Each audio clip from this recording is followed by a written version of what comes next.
नमस्कार, आप सभी लोगों का स्वागत है आपके अपने यूट्यूब चैनल एग्जाम प्रिपरेशन में। आज हम जल के बारे में पढ़ेंगे। जल हमारे जीवन के लिए बहुत ही आवश्यक है। ऑक्सीजन के बाद मानव की दूसरी सबसे महत्वपूर्ण आवश्यकता जल की है। जीवन को बनाए रखने के लिए जल की महत्ता आवश्यक है। इसी संबंध में कुछ वैज्ञानिकों ने इस पे शोध किया और निष्कर्ष निकाला कि भोजन नहीं मिलने पर भूख की स्थिति में समस्त प्राणी शरीर की समस्त वसा एवं ग्लाइकोजन तथा लगभग 56% प्रोटीन का क्षय होने के पश्चात भी वह जीवित रह सकता है, परंतु शरीर में उपस्थित जलांश का 26% भी क्षय हो जाए तो व्यक्ति की मृत्यु हो जाती है। जल का रासायनिक सूत्र H2O है, जो हाइड्रोजन और ऑक्सीजन के मिलने से बना है। हमारे कुल शरीर का भार 60 से 70 किलोग्राम, 70% भाग जो है कुल शरीर के भार का लगभग 60 से 70% भाग जो होता है वो जल का होता है। और तंतुओं में पानी की मात्रा जो है वो 60 से 70% तक होती है और अस्थियों एवं दांतों में भी 20% तक जल उपस्थित रहता है। और शरीर में जल वितरण को दो वर्गों में वर्गीकृत किया गया है, वाम कोशिकी और अंतःकोश की। वाम कोश के जल में 20% होता है और अंतःकोश की तरल में जल की मात्रा 50% तक होती है। उत्तक द्रव 9% और लसिका वाहिनियों में 7% और रक्तवारी में 4% जल उपस्थित रहता है। तो कुल शरीर भार का जैसे 70 किलोग्राम है तो कुल जल की मात्रा 70%, अंतःकोश की जल का 50%, वामकोश की जल का 20%, उत्तक तरल का 9% और लसिका वाहिनी का 7%। जल के कार्य, ये घोलक के रूप में कार्य करता है। जल एक कोशों के भीतर होने वाली रासायनिक क्रियाओं में घोलक की भांति कार्य करता है। यह पाचन के बाद जो पौष्टिक तत्व हैं उनको अपने में पूर्णतः अंशतः घुला लेता है और इसी के माध्यम से पोषक तत्व शरीर के सभी कोशों तक पहुंचाए जाते हैं तथा विभिन्न शारीरिक क्रियाओं से उत्पन्न जो व्यर्थ और अनुपयोगी पदार्थ हो वो मूत्र तथा पसीने के रूप में बाहर निकल जाते हैं। और भोजन के पाचन के लिए जल नितांत आवश्यक होता है। जल भोजन को चबाने योग्य मुलायम बनाता है। जल भोजन की विभिन्न पाचक अंगों तक पहुंचाने में मदद करता है। जैसे मुंह में भोजन को जब दांतों के माध्यम से चबाया जाता है तो उन्हें गीला करने के लिए लार की आवश्यकता होती है। लार ही भोजन को चिपचिपा और लुगदी के समान बनाता है। तभी भोजन ग्रास नली से अमाशय में निगल जाता है। अमाशय छोटी आंत तथा बड़ी आंत में भी जल उपस्थित रहता है जो भोजन के पाचन में मदद करता है। पाचन के बाद जो पोषक तत्व हैं वो जल में पूर्णतः या अंशतः घुलकर आंतभित्तियों से होकर गुजरते हैं और रक्त एवं लसिका आकर मिल जाते हैं। इनका समान रक्त नलिकाओं तथा लसिका वाहिनियों द्वारा होता है तथा पोषक तत्व कोषों तक पहुंच जाते हैं। और कोषों में भी रासायनिक क्रियाओं के समुचित संपादन के लिए जल की आवश्यकता होती है। चयापचय के बाद कोशों तथा उत्तकों द्वारा उत्सर्जित विष, टॉक्सिन और जो व्यर्थ पदार्थ होते हैं जैसे कार्बन डाइऑक्साइड, ये जल के साथ घुल जाते हैं और रक्त में आकर मिल जाते हैं और रक्त परिवहन तंत्र के माध्यम से जो विषाक्त पदार्थ हैं वो उत्सर्जित अंगों तक लाए जाते हैं और इनका उत्सर्जन हो जाता है। शारीरिक तापमान को नियंत्रित रखने में ग्रीष्म ऋतु में हमारे शरीर में उससे उत्पन्न ऊष्मा का 25% भाग पसीने के रूप में शरीर से निकल जाता है। इस तरह अतिरिक्त गर्मी शरीर से बाहर निकल जाती है तथा शरीर ठंडा रहता है। इसके ठीक विपरीत क्या होता है, शीत ऋतु में जब हमें पर्याप्त मात्रा में गर्म वस्त्र नहीं पहनते हैं तो शरीर ठंड के मारे कांपने लगती है तथा शरीर से जो ऊष्मा निकलने से रोकता है अतः हमें गर्म कपड़े पहनने पड़ते हैं। शरीर वैज्ञानिकों ने तो ऐसा मानना है कि 1 क्वार्ट जो पसीना होता है उससे 580 किलो कैलोरी ऊर्जा निष्कासित होता है। अतः ग्रीष्म ऋतु में अत्यधिक पसीना निकलता है तथा शरीर का तापमान नियत बना रहता है। जल के विशिष्ट ताप एक होता है, यही कारण है कि शरीर के तापमान को स्थिर रखने में समर्थ एवं सक्षम है। स्नेहक के रूप में जल आंतरिक अंगों और जोड़ों के अंगों के मध्य भाग में स्नेहक की भांति कार्य करता है। यह कोशों को नम बनाए रखता है जिससे कि विभिन्न पदार्थ कोशों और रक्त नलिकाओं के अंदर बाहर सुगमता पूर्वक आ जा सकता है। मुंह में लार की उपस्थिति से भोजन निगलना आसान होता है। उत्सर्जन संस्था, पाचन संस्था, श्वसन संस्था आदि में जल श्लेष्मा के रूप में उपस्थित रहता है जो उन्हें अपने अपने कार्यों के संपादन में मदद करता है। संधि अंग जोड़ों के चारों ओर ऊतकों से जल भरा रहता है, जिसे साइनोवियल द्रव्य कहते हैं। ये द्रव्य जो होते हैं जोड़ों को नम बनाए रखता है तथा रक्त नलिका कोशों के बीच आवागमन को आसान बनाता है। इसी कारण अंगों को मोड़ते या घुमाते ऊपर नीचे करते समय घर्षण नहीं होता है, और साथ ही जब इन्हें चोट एवं आघात से सुरक्षा भी प्रदान करता है। यही यदि किसी कारण से चोट या द्रव्य नष्ट हो जाता है तो अंगों को मोड़ने और घुमाते समय घर्षण करने लगता है, जिसके कारण संधियां जकड़ जाती है और अंगों को मोड़ना घुमाना ऊपर नीचे करना कठिन हो जाता है, कष्टदायक हो जाता है। कोशों के संरचनात्मक घटक के रूप में मानव शरीर का सबसे लघुत्तम इकाई कोशिका होती है, और कोशिका का निर्माण भी जल की सहायता से होता है।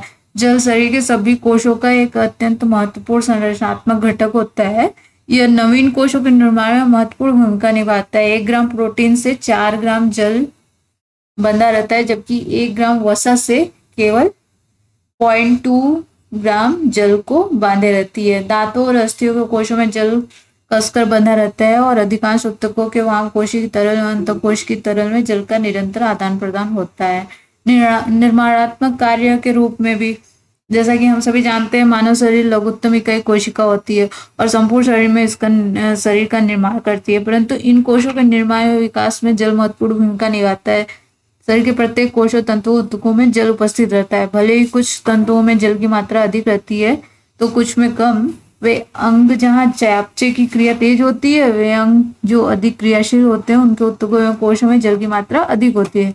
उदाहरण के लिए रक्त प्लाज्मा में 4% और लसिका एवं लसिका वाहिनियों में 7%, ऊतकों के मध्य में 9%, अस्थियों में 20%, पेशियों में 84%, डेंटिन में 16%, वसी ऊतकों में 23% और रक्त में 90 से 95%, सिनोवियल द्रव्य में 90 से 95 और प्रमस्थिष्क तरल में 90 से 95%।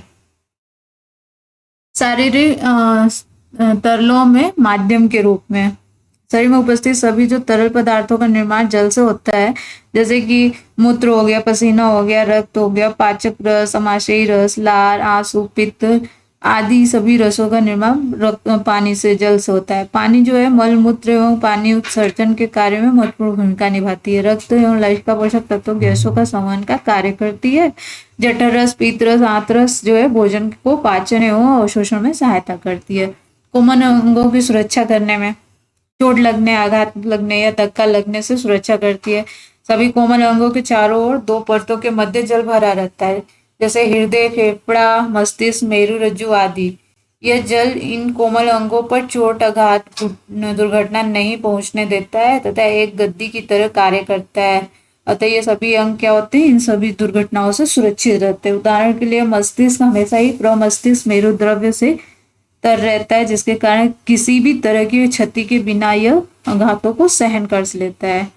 निरुपयोगी पदार्थों के निष्कासन में, जो व्यर्थ पदार्थ होते हैं उनके निष्कासन में, यदि ये व्यर्थ पदार्थ शरीर से बाहर नहीं निकाले जाएंगे तो शरीर विष उत्पन्न कर देते हैं, जिससे संपूर्ण रक्त विषाक्त हो जाता है, जैसे और व्यक्ति की कुछ ही महीनों वर्षों में मृत्यु हो जाती है। तो व्यर्थ पदार्थ के निष्कासन में जल की आवश्यकता होती है। ये पसीने, मल मूत्र के माध्यम से बाहर निकल जाते हैं। पाचन में सहायक, पाचन में जल पाचन प्रक्रिया में मदद करता है। ये पाचक रसों उत्तेजित करने वाले पाचक क्रियाओं को संपन्न करने में पूरा सहयोग करता है। और पोषक तत्वों के हस्तांतरण में जल में जो घुला हुआ पौष्टिक तत्व है वो रक्त में आकर मिल जाता है तथा रक्त वाहिनियों तथा लसिका वाहिनियों के माध्यम से शरीर के सभी कोशों में पहुंचता है। इसकी प्राप्ति 3 तरीके से होती है, तरल भोज्य पदार्थों से, ठोस भोज्य पदार्थों से और ऑक्सीकरण की क्रिया से।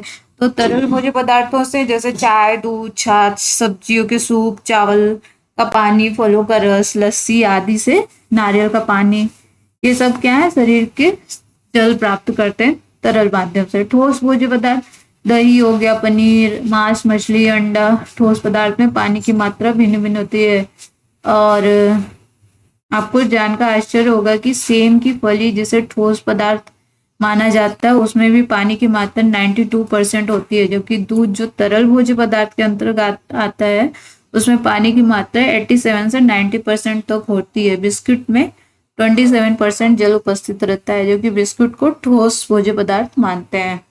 ऑक्सीकरण की क्रिया से शरीर में कार्बोज वसा प्रोटीन के ऑक्सीकरण द्वारा शरीर में जल उत्पन्न होता है।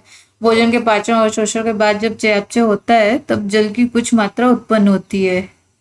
और वैज्ञानिकों के प्रयोगों से पता चला है कि 1 ग्राम कार्बोज के ऑक्सीकरण से 0.6 ग्राम पानी उत्पन्न होता है। 1 ग्राम प्रोटीन से ऑक्सीकरण से 0.41 ग्राम पानी उत्पन्न होता है। 1 ग्राम वसा के ऑक्सीकरण से 0.07 ग्राम पानी उत्पन्न होता है।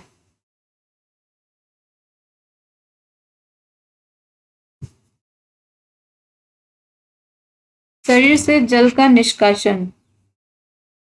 शरीर में जल का निष्कासन मुख्यतः वृक्क तथा त्वचा के माध्यम से होता है। कुछ मात्रा में जल का निष्कासन मल, आंसू, लार के द्वारा भी होता है।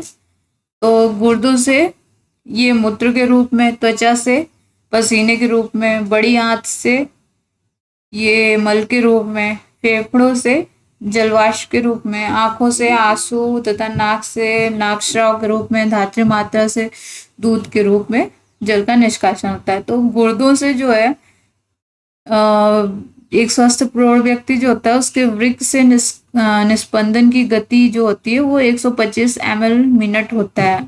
मतलब उसके गुर्दे से 24 घंटे में 170 से 180 लीटर जल फिल्टर किया जाता है।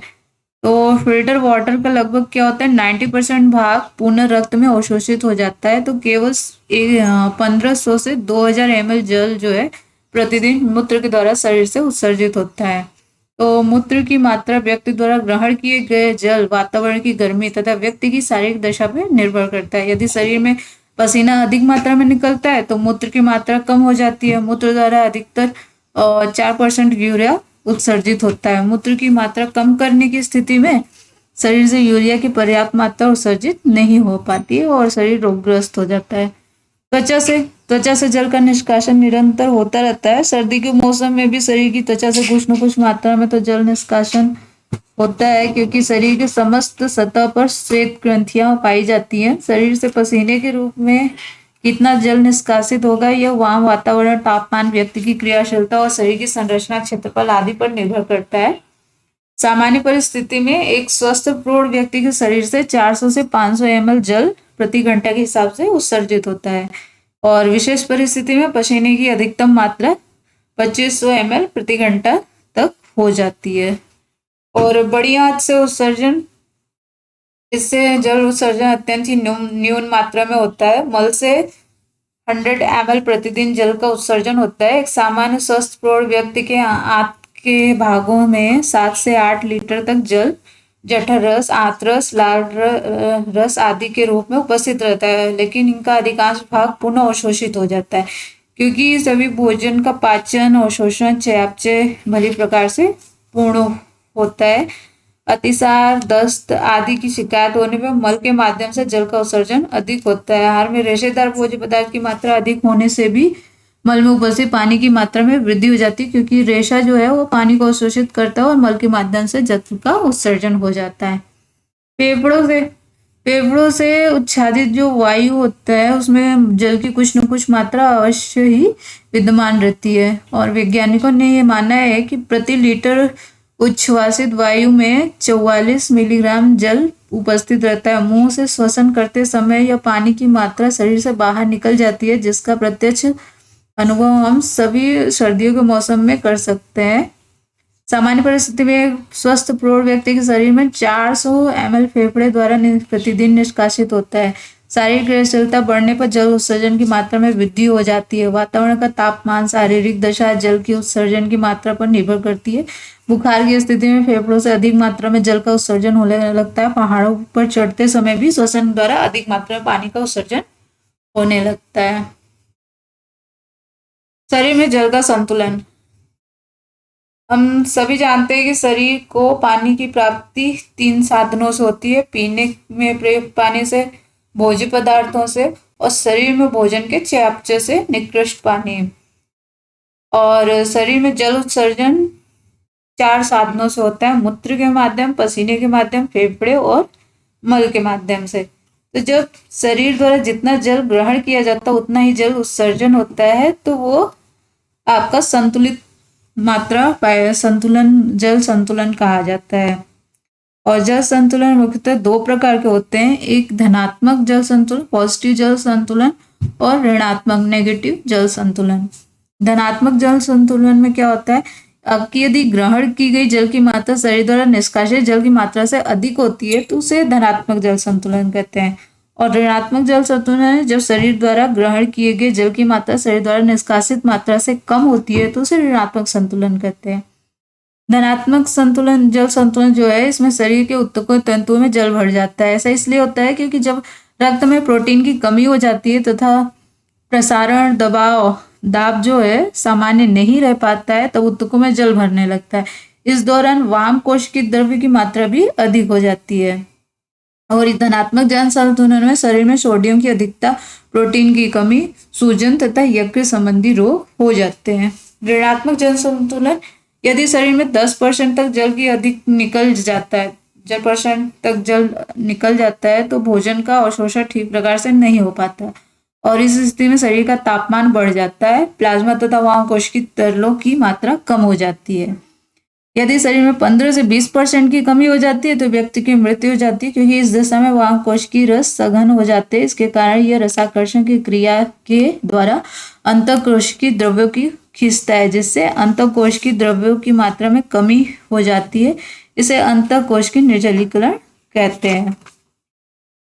और जल संतुलन की प्रक्रिया जो है, प्रतिदिन हमारे द्वारा जो ग्रहण किए गए जल की मात्रा है वो भिन्न होती है, परंतु फिर भी शरीर में जल संतुलन बना रहता है, क्योंकि जो ग्रहण की मात्रा और मूत्र को उत्सर्जित पानी की मात्रा का नियंत्रण है वो शरीर में एक प्रणाली के अंतर्गत होता है, जिसे हार्मोन्स द्वारा पानी की ग्रहण की जाने वाली मात्रा के अनुपात में ही मूत्र की मात्रा बनकर उत्सर्जित होती है। तो शरीर में जल संतुलन को बनाए रखने में हाइपोथैलेमस में उपस्थित तंत्रिका केंद्र तथा पश्च पीयूष ग्रंथि से स्रावित एंटी डायरेटिव हार्मोन जो है एडीटी है का अमूल्य योगदान होता है। यह हार्मोन गुर्दों में नलिकाओं द्वारा जल के पुनर्शोषण को नियंत्रित करते हैं। हाइपोथैलेमस में पराशरण ग्राही कोशिकाएं होती हैं जो रक्तवारी से तरलता से प्रभावित होती हैं। तो जब शरीर द्वारा जल ग्रहण किया जाता है तब रक्तवारी में तरलता बढ़ जाती है। इससे पराशरण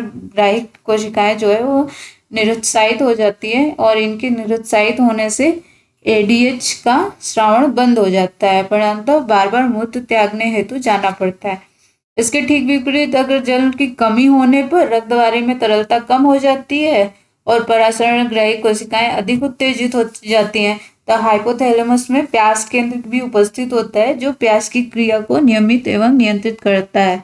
पराशरण ग्राही कोशिकाओं के उत्तेजित होने से एडीएच हार्मोन का स्राव होना शुरू हो जाता है, जिससे अधिक प्यास का अनुभव होता है तथा मूत्र लता बंद हो जाती है तथा मूत्र का निष्कासन कम होने लगता है।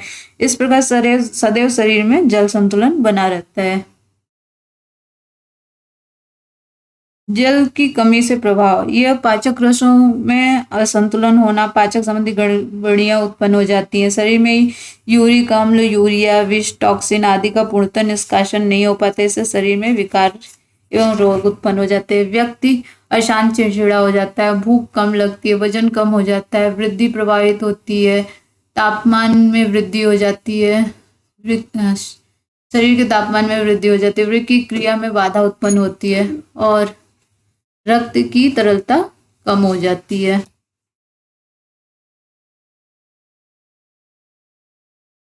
यदि 10% जल की कमी हो जाती है तो निर्जलीकरण की स्थिति हो जाती है। इसमें आंखें भीतर की ओर धस जाती है, जीवा सूख जाती है, प्यास अधिक लगने लगता है, त्वचा झुर्रियां ढीली ढाली एवं क्रांतिहीन हो जाती है, मूत्र की मात्रा में कमी आ जाती है, व्यक्ति शांत, क्लांत एवं शक्तिहीन हो जाता है। और 10 से 15% की कमी होने पर शरीर की वाम सतह पर उपस्थित रक्त नलिकाओं में संकुचन होने लगता है, नाड़ी तेज हो जाती है और रक्तचाप कम हो जाता है। जल के साथ सोडियम, पोटेशियम, अन्य इलेक्ट्रोलाइट भी अत्यधिक मात्रा में निष्कासित हो जाता है।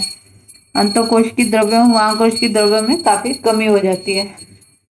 तो निर्जलीकरण की स्थिति में शरीर में पानी की आपूर्ति होती है। व्यक्ति को नींबू पानी और नमक का शक्कर घोल दिया जाना चाहिए और घर में उपस्थित सभी प्रकार के तरल पदार्थ जैसे दही हो गया, छाछ, दाल का पानी, चावल, चावल का माड़, फलों का रस, सब्जियों का सूप, नारियल का पानी, फटे दूध पानी आदि दिया जाता है। आजकल सभी स्वास्थ्य केंद्रों, अस्पतालों में मातृ शिशु कल्याण केंद्र पर ओआरएस का पैकेट निःशुल्क मिलता है, तो इसका घोल बनाकर दिया जाना चाहिए। व्यक्ति मुंह द्वारा जल लेने की स्थिति में नहीं है तो सेलाइन वाटर को उसके शरीर में इंट्रावेनस माध्यम से पहुंचाया जाना चाहिए। अब नेक्स्ट है इसकी अधिकता से।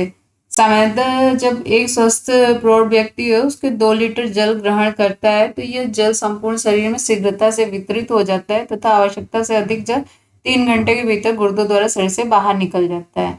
और हमारे शरीर में मूत्र का निष्कासन 50 ml प्रति घंटा होता है और अधिक जल के सेवन से इसकी मात्रा 1500 ml प्रति घंटा तक बढ़ जाती है। और उच्च जलवायु में जल का निष्कासन पसीने के माध्यम से भी अधिक होता है, लेकिन यदि शरीर द्वारा प्राप्त किए जल की से शरीर द्वारा उत्सर्जित जल की मात्रा कम हो जाती है तो शरीर में पानी की अधिकता हो जाती है और इसके कारण शरीर में सोडियम एवं पानी का निष्कासन नहीं हो पाता और परिणामतः वाम कोश की रसों की तरलता बढ़ जाती है और सोडियम की मात्रा अधिक होने से ऊतकों में पानी भर जाता है। तो जल की अधिकता से व्यक्ति में शरीर में सूजन हो जाती है, रक्त में प्रोटीन की कमी हो जाती है जिससे सीरम प्रोटीन का रसाकर्षण दाब भंग हो जाता है, परिणामतः शरीर के ऊतकों में जल भर जाता है, व्यक्ति का जी मचलाने लगता है, नाड़ी संबंधी विकार उत्पन्न हो जाते हैं, वृक्क संबंधी रोग उत्पन्न हो जाते हैं।